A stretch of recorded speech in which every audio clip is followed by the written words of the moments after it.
but I was able to have laparoscopic, and it's actually kind of funny because you still have like 5 scars, but when you get the 5 scars and when you're going through like that healing process, everybody comes in and counts the scars. Oh, let me count the 1, 2, 3, 4, 5. So it at first annoyed me, and then I thought it was funny because as the follow-up appointments came, I kind of made that a game, saying who's going to be the first person to count the scars, you know?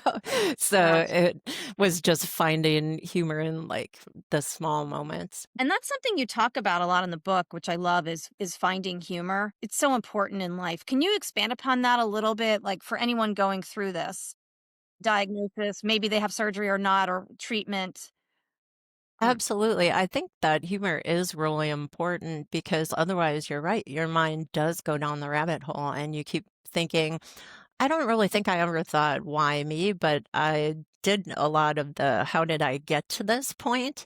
And when you do, then your mind just hijacks you and your pulse races and your chest pounds. And you really have to make a conscious decision to say, okay, how do I get myself out of this?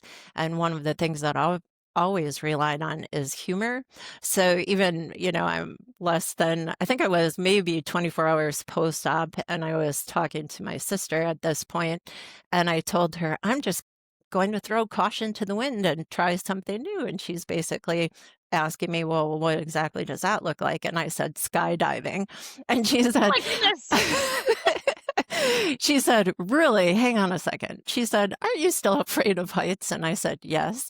And she said, why don't you start with having Carl, who's my husband, having Carl just push you off the bed and see how you feel about falling from that height before you try skydiving. And it was so funny and just like so true to my sister. But, my guts are hurting at this point and I'm still in a lot of pain. So I have this pillow pushed up against the area and I'm just laughing so hard I can't breathe.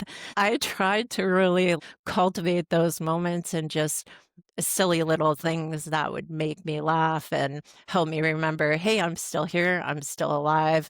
People around me aren't going to treat me any differently because I have had this cancer and I have a lot of support. So evidently, I should choose humor more often because it's been such a good circumstance for me before.